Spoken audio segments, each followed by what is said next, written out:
दोस्तों, स्वर्ग जाने का असली हकदार कौन है और वह कौन सा पाप है जो मनुष्य को नरक जाने से नहीं रोक सकता?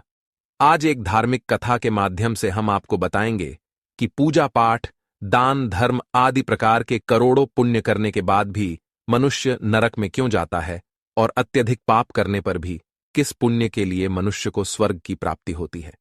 तो चलिए शुरू करते हैं। दोस्तों, मध्य देश की बात है। एक ही समय पर 5 मनुष्यों की मृत्यु हो जाती है और वे सभी यमलोक में पहुंच जाते हैं। यमलोक का दृश्य देखकर वे भयभीत हो जाते हैं। विशाल काय आकार वाले यमराज सुवर्ण से बने सिंहासन पर विराजमान होते हैं। उनके पास चित्रगुप्त बैठे हैं, जिनके पास सभी प्राणियों का लेखा जोखा रखा हुआ है। यम के दूत प्राणियों को आगे धकेल रहे हैं।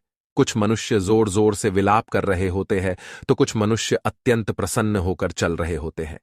स्वर्ग के द्वार से सुंदर प्रकाश दिखाई पड़ रहा होता है, तो वही नरक के द्वार से धधकती हुई अग्नि की ज्वालाएं दिखाई पड़ रही होती है।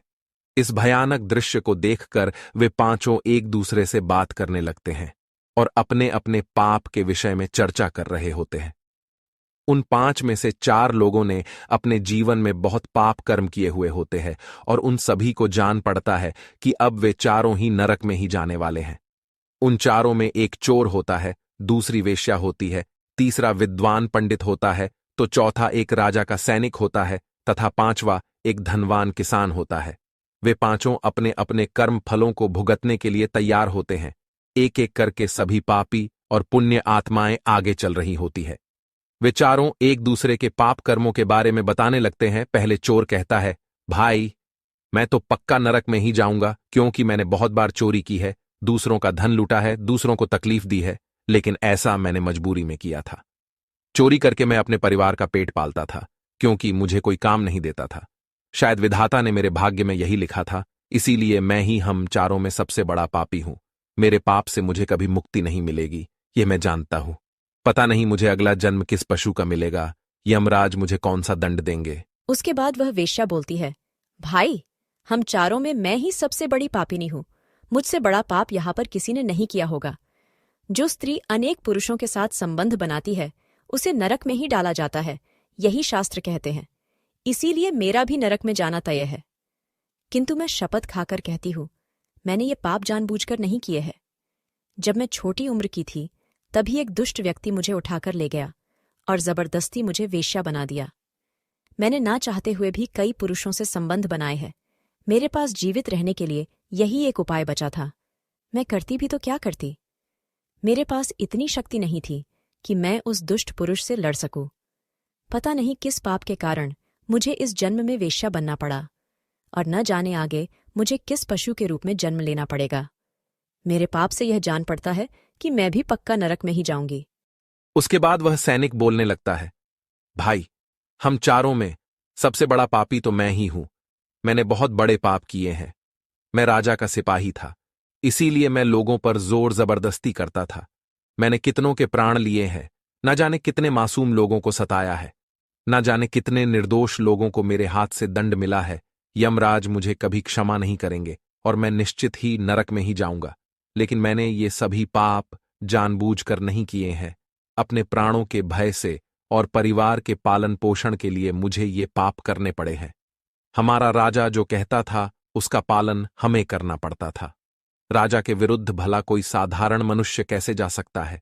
ये सभी पाप करते हुए मुझे अत्यंत दुख भी होता था और मैं जानता था कि ये पाप करने से मुझे नरक की ही प्राप्ति होगी। किंतु परिवार के मोहवश होकर मैंने ये काम किया है। लेकिन पाप तो पाप होता है, पाप करके पश्चाताप करने का क्या फायदा। इसीलिए मेरा नरक में जाना तो तय है। उसके बाद वह विद्वान पंडित बोलता है, भाई, हम चारों में से सबसे बड़ा पापी तो मैं हूं। तुम लोगों ने जो पाप किए हैं वो जाने अनजाने में किए हैं, या किसी ने तुमसे जबरदस्ती करवाए हैं या मजबूरी में किए हैं। किंतु मैं तो विद्वान था, मैं सब सत्य असत्य जानता था। मुझे सच और झूठ का ज्ञान था, लेकिन फिर भी मैंने धन के लोभवश ये पाप किए हैं। शास्त्र कहते हैं कि जो सब कुछ जानकर भी पाप करता है, वह निश्चित ही नरक में गिरता है। मैंने अपने ज्ञान का दुरुपयोग किया है। मैंने अपने ज्ञान का उपयोग लोगों की सहायता के लिए नहीं, बल्कि धन को कमाने के लिए किया है। मेरे घर की परिस्थिति अत्यंत गरीब थी। मेरे पिता भिक्षा मांगकर गुजारा करते थे, लेकिन मैंने अपने घर की गरीबी को दूर करने के लिए धन लेकर ज्ञान देने की चेष्टा की है। शास्त्र कहते हैं, जो विद्वान ब्राह्मण अपने ज्ञान का दुरुपयोग करता है उसे निश्चित ही नरक में जाना पड़ता है। मैंने लोगों को ज्ञान देने के बदले में उनसे धन लिया है, कभी किसी को मुफ्त में ज्ञान नहीं दिया। इसीलिए आप चारों में सबसे बड़ा पापी तो मैं ही हूं और मुझे ही नरक में जाना पड़ेगा। उन चारों की बात सुनकर वह धनी किसान हंस पड़ा और बोलने लगा, तुम चारों तो इतने बड़े पापी हो कि तुम लोगों को नरक में जाना ही पड़ेगा। तुम लोगों ने घोर पाप किए हैं और इसीलिए यमराज तुम लोगों को कभी माफ नहीं करेंगे। यहां पर मौजूद मैं अकेला ही सबसे अधिक पुण्यवान हूं। मैंने अपने जीवन में बहुत पूजा पाठ किया है, ब्राह्मणों को दान दक्षिणा दी है, मैंने मृत्यु से पूर्व गाय का दान भी किया है, और अब मेरे सभी पुत्र पौत्र मेरी आत्मा की मुक्ति के लिए बड़े कार्यक्रम का आयोजन कर रहे हैं। वे मेरे लिए श्राद्ध, दान, तर्पण कर रहे हैं, यज्ञ कर रहे हैं। इसीलिए मैं सबसे अधिक पुण्यवान हूं। मेरी 3 पत्नियां और 10 पुत्र हैं। इतने लोग मेरी मुक्ति के लिए उपाय कर रहे हैं। और हां, मैंने अपने जीवन में कभी कोई पाप नहीं किया है, और जाने अनजाने में किए भी होंगे तो मेरे पुत्रों के श्राद्ध आदि के कार्यों द्वारा मेरे पाप भी नष्ट हो जाएंगे। मैं नित्य देव पूजा करता था, मंदिर जाता था, द्वार पर आए अतिथियों को भोजन कराता था। इसीलिए मुझे पूरा विश्वास है कि यमराज मुझे नरक में नहीं डालेंगे और मुझे मोक्ष की प्राप्ति निश्चित ही होगी। फिर वे पांचों धीरे धीरे आगे बढ़ने लगते हैं, और फिर जब उनका समय आता है तो उन पांचों के पाप और पुण्य के कर्मों का मूल्यांकन किया जाता है। सबसे पहले बारी आती है उस चोर की, और फिर चित्रगुप्त उसका लेखा जोखा निकालते हैं। कुछ देर तक विचार करने के बाद, उसके पाप पुण्य का मूल्यांकन करने के बाद यमराज उसे स्वर्ग में जाने के लिए कहते हैं। इस निर्णय को सुनकर चोर आश्चर्य में पड़ जाता है और बड़ी ही प्रसन्नता से वह स्वर्ग के दरवाजे की ओर चला जाता है। दूसरी बारी आती है वेश्या की। चित्रगुप्त उस वेश्या का भी लेखा जोखा निकालते हैं, और कुछ देर तक विचार करने के बाद उसके पाप पुण्य का मूल्यांकन करके यमराज उसे भी स्वर्ग में जाने के लिए कहते हैं। इस विचित्र निर्णय को सुनकर वह वेश्या भी आश्चर्य में पड़ जाती है। उसे यमराज के निर्णय पर विश्वास नहीं होता है, और वह बिना कुछ कहे ही बड़ी ही प्रसन्नता के साथ स्वर्ग के द्वार की ओर चली जाती है। फिर तीसरी बारी आती है उस सिपाही की। चित्रगुप्त उसके भी कर्मों का लेखा जोखा निकालते हैं, और कुछ समय विचार करके उसके पाप पुण्य का मूल्यांकन करके यमराज उसे भी स्वर्ग में जाने के लिए कहते हैं। इस निर्णय को सुनकर वह सिपाही भी सोच में पड़ जाता है, और बड़ी ही प्रसन्नता के साथ वह स्वर्ग के द्वार की ओर निकल जाता है। फिर चौथी बारी आती है उस विद्वान ब्राह्मण की। चित्रगुप्त उस ब्राह्मण के कर्मों का लेखा जोखा निकालते हैं और कुछ देर तक विचार करते हैं। फिर यमराज उस ब्राह्मण को भी स्वर्ग में जाने के लिए कहते हैं। फिर वह विद्वान ब्राह्मण विचार करता है, मैंने तो पाप किया है, फिर मुझे क्यों स्वर्ग में भेज रहे हैं। फिर वह भी मन ही मन प्रसन्न होकर स्वर्ग के द्वार की ओर चलने लगता है। उन चारों को स्वर्ग में जाता देख वह धनवान किसान बहुत दुखी और क्रोधित हो जाता है। वह सोचने लगता है कि ये कैसा न्याय है, इन पापियों को स्वर्ग जाने का मौका मिल रहा है, फिर मैंने जो पुण्य के काम किए हैं उनका क्या। पापी और पुण्यवान एक ही जगह पर डाले जाएंगे तो पुण्य करने का फायदा ही क्या। फिर उस धनवान किसान को यम के दूत जोर से धकेल देते हैं और कहते हैं, अरे पापी, तू आगे चल, तुझे नरक में डाला जाएगा, यमराज तुझे माफ नहीं करेंगे। यह सुनकर वह धनवान किसान भयभीत हो जाता है और कहने लगता है, मैं तो स्वर्ग में जाऊंगा, मैंने कोई पाप नहीं किया है। फिर वह धनवान किसान यमराज के सामने आकर खड़ा हो जाता है।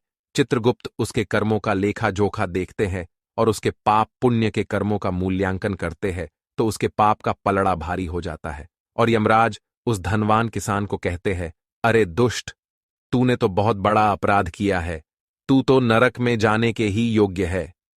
इतना सुनते ही वह किसान थर थर कांपने लगता है और यमराज से कहता है, हे धर्मराज, यह अन्याय है, मैंने तो जीवन में कोई पाप नहीं किए हैं और पुण्य ही किए हैं, आप मुझे नरक में क्यों डाल रहे हैं। और मुझसे पहले जो 4 लोग गए थे वे तो घोर पापी थे, उन्होंने बड़े बड़े पाप और अपराध किए हैं, उन्हें तो आपने स्वर्ग में डाल दिया है। आप ऐसा अन्याय मेरे साथ क्यों कर रहे हैं। अगर ऐसा अन्याय होगा तो भले कौन सा मनुष्य धरती पर पुण्य करेगा। फिर यमराज कहते हैं, अरे पापी, तूने जो पाप किया है वह तो उन चारों के पापों के सामने कुछ भी नहीं है। तेरे एक पाप के कारण तेरा सारा पुण्य फल नष्ट हो गया है। यदि तूने यह पाप नहीं किया होता तो तू स्वर्ग में जा सकता था, लेकिन तूने यह पाप जानबूझकर किया है, इसीलिए तुझे नरक में अवश्य जाना पड़ेगा। उस चोर ने तो मजबूरी में चोरी की थी, किंतु वह चोर दूसरों की भूख मिटाता था, गरीबों को दान करता था। उसने कभी किसी निर्दोष और गरीब व्यक्ति के घर चोरी नहीं की। उसके पुण्य कर्म उसके पाप से अधिक थे, इसीलिए वह स्वर्ग में गया। दूसरी जो वेश्या थी वह अपने मन से वेश्या नहीं थी, उसे जबरदस्ती डाला गया था, और उस वेश्या ने केवल अपने शरीर को पीड़ा दी है, लेकिन बाकी कार्य तो उसने पुण्य के ही किए हैं। वह पशु पक्षियों को रोज दाना डालती थी, जानवरों की सेवा करती थी, इसीलिए उसका भी पुण्य पाप से बड़ा था। तीसरा, वह सिपाही था जिसने राजा के हुकूम का पालन किया था, किंतु उसने भी बहुत पुण्य के काम किए हैं। उसने कई बेसहारा लोगों की मदद की है, इसीलिए वह भी स्वर्ग में ही गया है। और चौथा, वह विद्वान ब्राह्मण था। उसने अपने ज्ञान का दुरुपयोग अवश्य किया है, किंतु वह नित्य गाय की सेवा करता था, दान धर्म करता था, इसीलिए उसके भी पुण्य पाप से अधिक थे और वह भी स्वर्ग में ही गया है। इतना सुनकर वह धनवान किसान बोलता है, हे धर्मराज, इन चारों ने जो भी पुण्य किए हैं वो तो मैंने भी किए हैं, बल्कि उनसे ज्यादा किए हैं। फिर भी मैंने ऐसा कौन सा पाप किया है जो मुझे नरक में भेजा जा रहा है। यमराज कहते हैं, हे दुष्ट, याद कर तूने उस अबला विधवा नारी पर गलत लांछन लगाया था कि उसने तेरे घर पर चोरी की है, और इसके साथ ही तूने उसके ऊपर कई अन्य गलत लांछन लगाए थे। उसे व्यभिचारिणी और वेश्या कहकर उसके चरित्र का हनन किया है, और राजा ने उसे सत्य समझकर उस अबला विधवा नारी को मृत्युदंड दे दिया था। हे पापी, मनुष्य ब्रह्म हत्या, चोरी, मदिरापान आदि प्रकार के घोर पापों से भी प्रायश्चित करके मुक्त हो सकता है, किंतु दूसरों पर गलत लांछन लगाने पर कोई प्रायश्चित नहीं है। जो दूसरों पर गलत आरोप करता है, सत्य जानकर भी दूसरों को झूठ कहकर उनके ऊपर दोष डालता है, वह तो सबसे बड़ा पापी है। उसके द्वारा किए गए सभी पुण्य नष्ट हो जाते हैं। इसीलिए तूने जितने भी पुण्य किए हैं वे सभी उस एक पाप के कारण नष्ट हो गए। फिर यमराज यमदूतों को कहकर उस पापी किसान को नरक ले जाने के लिए कहते हैं, और वह किसान रोता हुआ, विलाप करता हुआ नरक के मार्ग पर चलने लगता है। तो दोस्तों, इस प्रकार से धर्मराज ने कहा है, कभी किसी पर गलत आरोप नहीं करना चाहिए। सत्य जानकर भी असत्य का साथ नहीं देना चाहिए। जो दूसरों पर गलत आरोप डालता है उसे यमराज कभी क्षमा नहीं करता है। उम्मीद है आपको यह कथा पसंद आई होगी। वीडियो को लाइक जरूर करें और कमेंट में जय श्री कृष्ण अवश्य लिखें। साथ ही चैनल को सब्सक्राइब करें। आप सभी का धन्यवाद।